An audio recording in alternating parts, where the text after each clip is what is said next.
everyone, welcome back to White Sparrow Living, Luke 12:6. I'm Wendy and it looks like I have a hat on.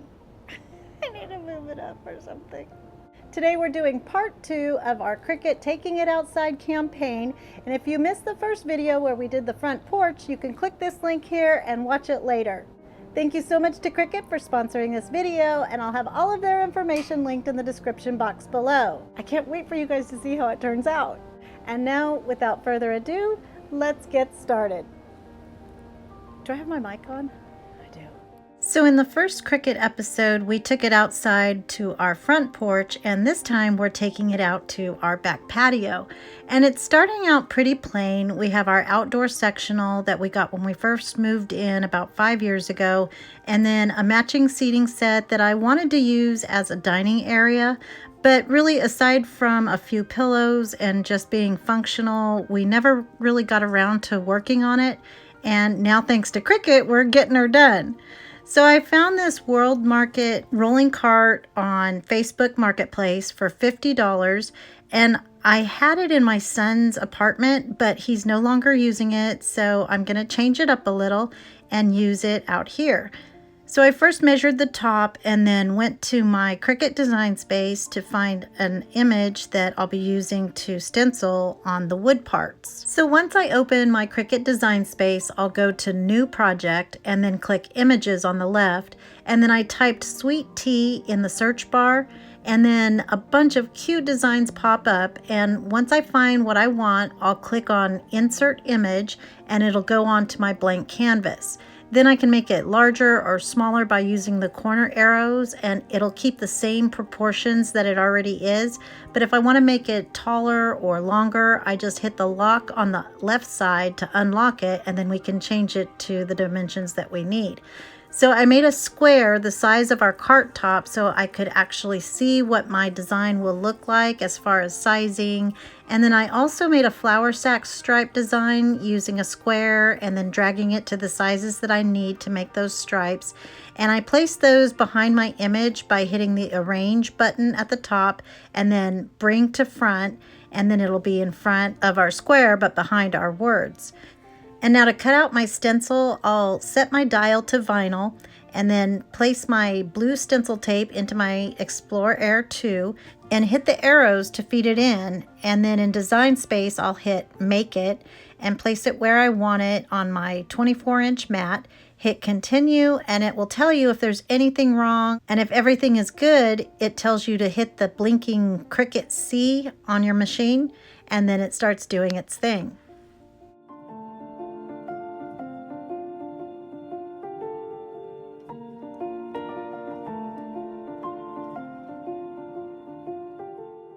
And then once the stripes are done, I'll hide those by hitting the little eyeball and then reveal my Sweet Tea image and repeat the same steps and get that cut out as well.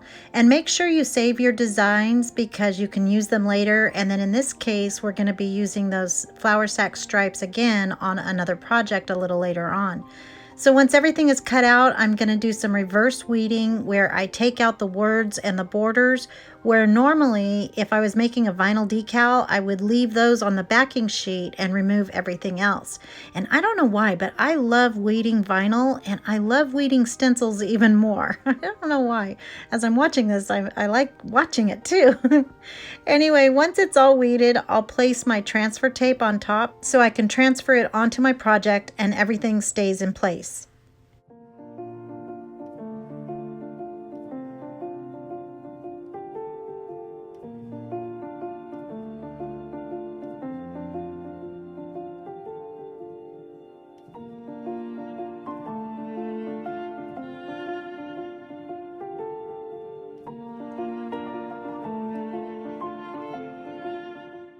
So next I'm going to remove those wood shelves from my cart by unscrewing them from the bottom, and then I'm going to take my transfer tape and center that using a ruler to make sure that it's in the middle. And then I'll paint them with some gray chalk paint using a Dollar Tree sponge brush, and I did that on the top and the bottom shelf. And I usually write down the paint colors I use because you guys know I only retain water, but I totally forgot to write it down this time, so it's either Waverly chalk paint in Nimbus or Silver Lining. But of course use whatever colors you want in your project. And then once that's dry, I'm going to place my second stencil on top. And on this one, I use the color ink, which is just really black. So I was able to remember that one. Now, originally, I was going to paint the wood white and leave the cart's metal finish the way it was. But I couldn't bring myself to cover it up, which I know will make a lot of you very happy. But also, something I didn't realize is that I had to wipe off the area of the stripes behind the square that says served here. Otherwise, the stripes would show up under the letters. And actually, as I'm explaining this, I'm realizing that I really only needed to wipe off where the letters were and not make a perfect rectangle. But oh well, what's a little more work? And my sweet friend Bryn sent me a box of Perky prizes and included a little close to my heart dauber, and that's what I used to apply my chalk paint. And then I removed my stencil tape while the paint is still wet, and it's so pretty.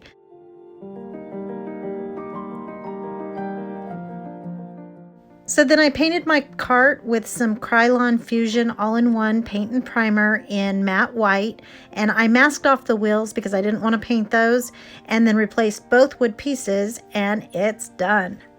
And since this is going to be outside, I am going to put a top coat on it to protect it. It'll be under the patio awning or covering, whatever that's called, so it shouldn't get too much weather, and I'll also show you how I staged it and used it once our patio's all done. So our home sits in a north-south orientation, and in the late afternoons we have the sun just pounding down on the patio at the hottest time of the day, and I've wanted to address this issue for forever, and today we're doing just that. So I had Michael J pick up a 12-foot 4x4 at the Home Depot for $23.52, as well as a 12-foot 2x4 for $13, and 13 1x6s at $8 each. And then he got 2 of these post brackets and some 1/4-inch toggle bolts in 4 inches and 3 inches, and all of these were a total of about $23. So these brackets are what we'll slide our post onto once they're mounted to our patio cover and the ground, and then the 2x4 will be attached to the house, and this will all make sense in just a second. So we first drilled the holes for our toggle bolts about 2 feet apart, and then painted both pieces with our house paint. So it'll make it a little bit easier to paint later on, and it will match our house perfectly. So we just drilled some holes into the wall and then used a Big Daddy drill to make them a little bit bigger, and that's the technical size, Big Daddy. And then to attach our 2x4, we'll use the 4-inch toggle bolts, and you just slide the bolt through and then screw on the little wings so that they'll go through the hole in the wall, and then once you screw the bolt in, those wings will open up and grab onto the inside of the wall, if that makes sense. Again, not the most technical terms, but you can see what I mean.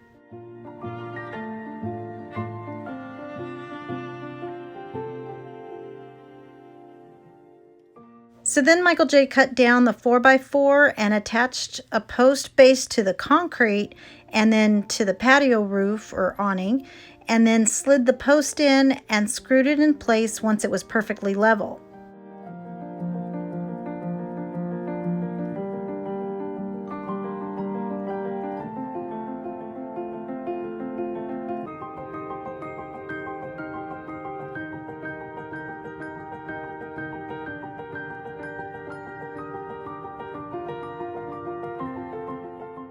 So then we're going to bring out the heavy machinery, and just to make it easier, we brought everything out back and started cutting down our planks and attaching them to the 2x4 and the post. And the first one was the hardest because the awning thingy has a slight angle, so we obviously wanted the planks to be level.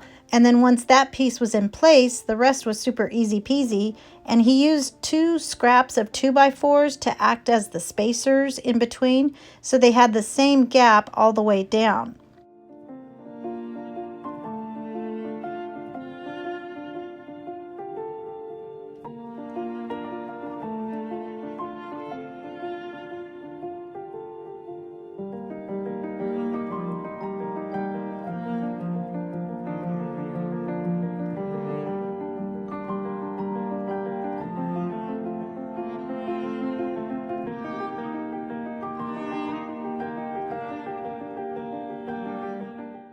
And then once everything was up, we painted everything with the same extra white Duracraft exterior paint. So since this is such a large area, I knew I wanted an outdoor rug, but something this large would be in the hundreds of dollars and not the exact size I wanted to make it fit between my posts. So I decided to use my CRICUT to cut out a reusable stencil from a 12 by 12 MYLAR sheet, and I just turned my dial to the highest setting since this is pretty thick material, and then after it was cut, I just pulled it off of my standard grip cutting mat and made a reusable stencil. So then we cleaned off the concrete, well, Michael J did, and it's super porous, so we didn't have to treat it before painting. So I just masked out the area where I wanted my rug to go and then painted the base square with a 3/8 inch nap roller in some Glidden flat white exterior paint. And that took 3 coats to get it nice and solid.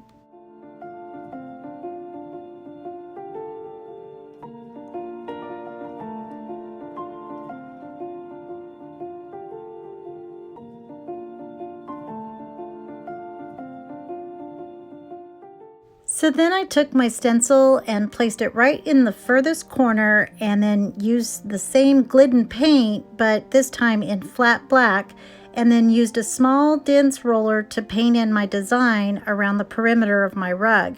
And since our concrete has lots and lots of texture, I knew it wouldn't have a perfect line, but I like the idea of making it look more like an actual textile rug, and I think it looks more realistic with the imperfections. Now, if there were some major bleeds, we just touched those up, and I also decided to cover up some of the white holes so it didn't quite look like polka dots. And after every 1 or 2 uses, we would have to wipe the back of the stencil off because it started to build up as it dried. And we even got Kennedy to join in on the fun. And with help, I think altogether this part took about 3 hours or so. But I think it's so worth it.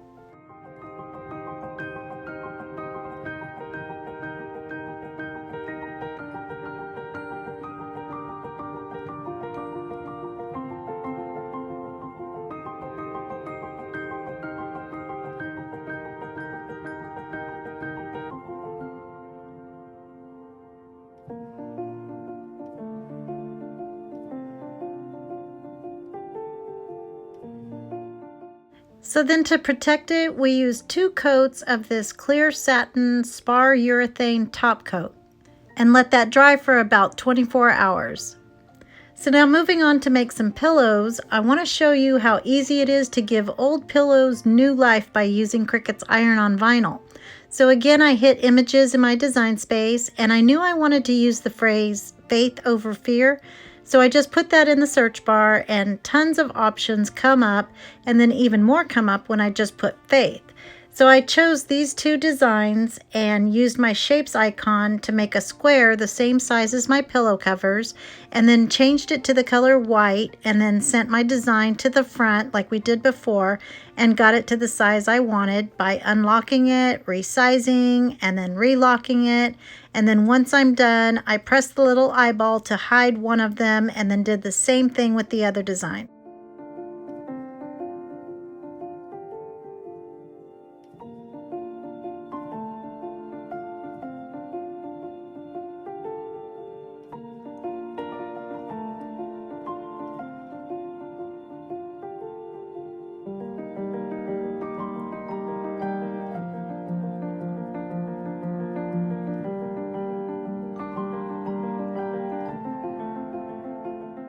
And then I deleted my square and hit the eye again to show them both.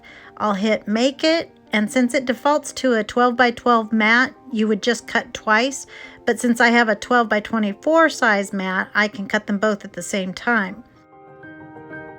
Now since this is an iron-on, I have to hit mirror so that it will read the right way when I iron it onto my pillow, and then set your dial to vinyl and cut it out.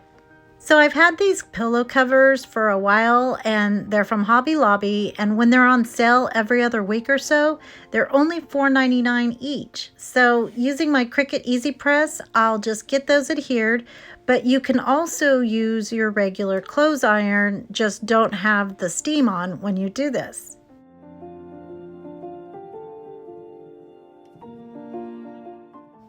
So now I'm going to use those same flour sack stripes from the cart design, and I'll just resize them and place those on a couple of my old couch pillow covers, and voila, new pillows.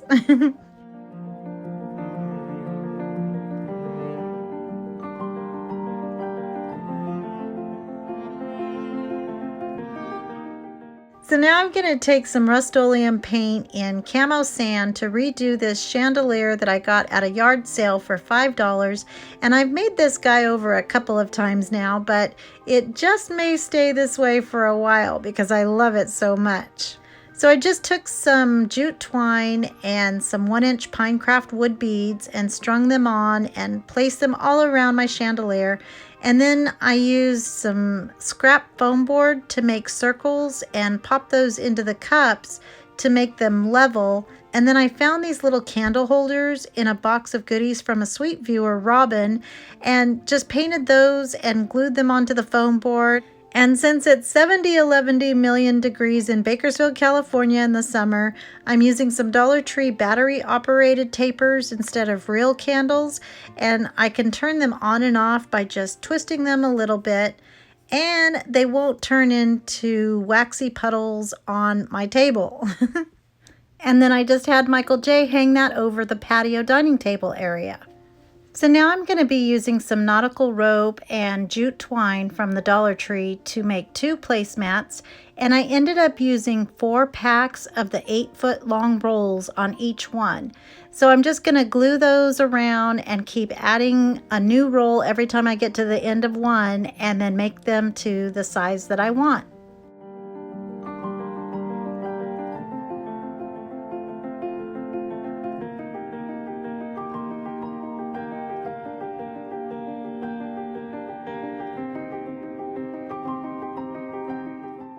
So then I threaded on a bunch of 1-inch beads on a piece of jute twine, and then there's a little bit of a gap where the rope ends on my last piece, and I didn't want that to show, so I just cut a little piece of rope and cut it at an angle so that it gradually goes in there and you don't see that gap. And then I'll secure that a couple more times with some more jute twine and hot glue. So once my rug was completely dry, I got some help from my little brother, and we put the sectional back in place, and then I'm going to start placing my gorgeous pillows onto the sectional. And the ones that I didn't make are all just pillow covers from Hobby Lobby, and none of them are more than $10. And then I'll just stuff those with some extra throw pillows that I wasn't using. And this is such a budget-friendly way of revamping your couch indoors or out for a fraction of the cost. And then for my slot wall, I had these boxes in Kennedy's room on the wall a while back, and they're from Ross's, and I'm going to give them a darker finish to match our cart using some Waverly wax in Antique.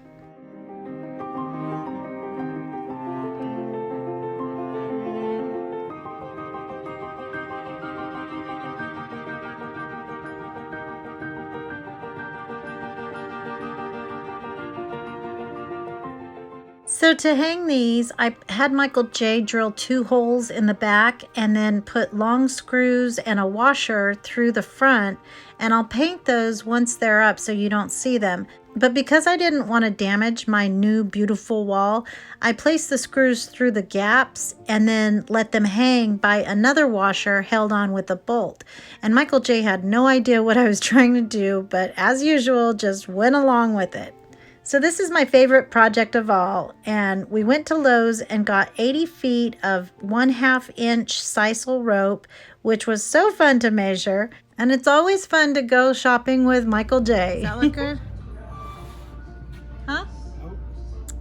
Aww. This one? We'll take this board home. Okay. The kids are gonna swing on this. Alright, let's go. Are we gonna carry it? Go in the house. Okay. Go in of the house. Here we go. Oh gosh, that's so heavy. He's so strong. We're going to the house. He's so funny. But he literally inspected about 12 boards before finally choosing one.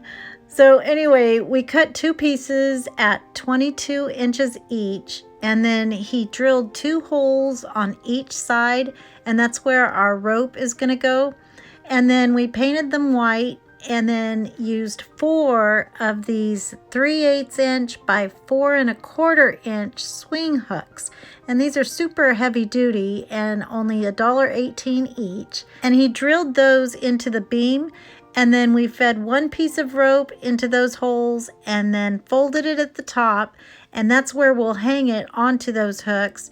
And then it took a minute to get our knots at the right level and to get them even, but I wanted these to be at the perfect height so that if we scoot the table over towards the swings, the kids could sit there and eat their lunch. And that's not asking for trouble, is it? So then I had him leave 11 inches at the bottom so that I could fray the ends for some more cutie patootiness. And then Kennedy got the knots nice and tight by sitting on it and kind of bouncing around and ready to go. And she didn't want to get off once she got on. And since our babies only live a couple of blocks away, we had them come over to see their new surprise. Come on. Go. Okay. Open your eyes. Okay, open. Zoom. You're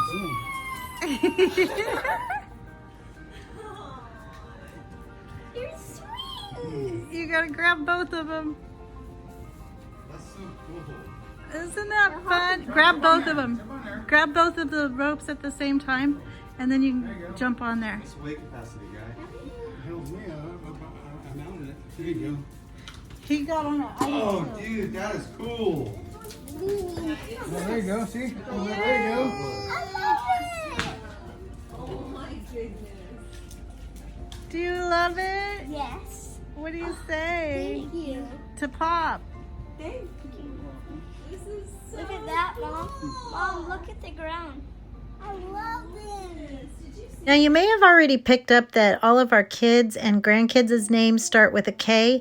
So we made a CRICUT monogram out of adhesive vinyl. And so I just cut that out and then pulled off the backing sheet, put it down, and used my squeegee to get it on there. And then Carson pulled up the transfer tape.